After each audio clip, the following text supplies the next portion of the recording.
normal world. Because, she thought, this is what becomes of the mother of a murdered child. She would never have guessed there would come a time in her marriage when she could no longer talk to Zach about Korrie. But it was true. She just couldn't. And she couldn't stand by and witness his struggle. He still tried so hard to be a good father to Korrie, even now. He posted remembrances. He donated picture books to the library in her name. He tended her grave. It was too painful for Erin to be around him all the time. Despite everything, he seemed to be still alive inside.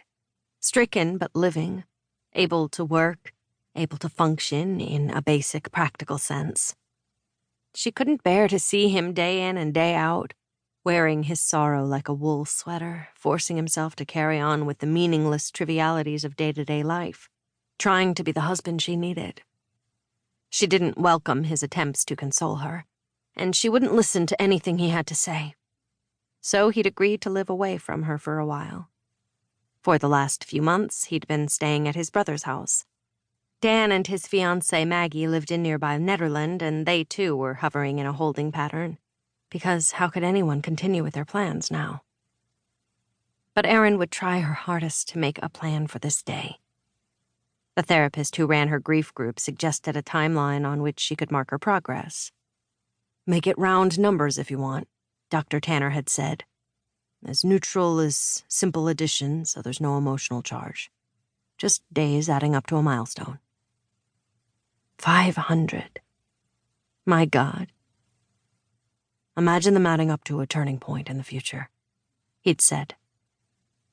But how? That was the question. How could there be a turning point when all the days that gathered on the floor at her feet were so much like the ones before?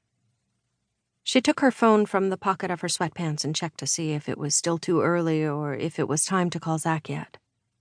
9:20, June 20th, 2021. A symbol for clear skies and a current temperature of 78 degrees. She decided to wait until 9:30 to call, stick to the schedule. Zach had been checking on her several times a day until she'd asked him to stop. It made her feel like his patient, so they'd agreed on a schedule. In the morning, she called him at the designated time, and they said their designated things, and that was it for the day. This was the last pattern left in her life. Coffee, call Zach, creep through the hours until the dark comes back, sleep until the dark splits open and the light crashes in. To fill the sliver of time, she got up, took her pen and notebook from the counter and sat again at the island. As she flipped open the notebook, light fell across her engagement ring. It had slipped to the knuckle of her third finger. She'd lost weight, and the ring was too loose now. Zach had already dropped off her wedding band at the jeweler's to be sized, but she wouldn't let him leave her engagement ring with a stranger. She slid it back into place and tipped her hand in the light so the sharp little diamond would scatter flecks of spectra across the granite. When they were still at Berkeley, Zach had the ring made and then kept it hidden from her. One night he asked if she would like to go out for dinner, telling her he had fulfilled a major step toward his astrophysics dissertation, and he wanted to celebrate. At the time, she wondered if he would remember it was also the anniversary of the day they'd moved in together. Zach kept their destination a surprise, refusing to tell her anything even as he parked at the curb, gave his keys to an attendant, and led her to the entrance of a building marked only by a number. To the right of the doorway, an intercom shone blue at eye level. Zach pushed the button. When a voice responded, he said, "Fullarton, party of two?" He smiled, guilty and happy, like someone caught wrapping a present. "What is going on?" Erin said, relishing the fun of his ruse. "Nothing special." He laughed out loud then, sounding so pleased with himself.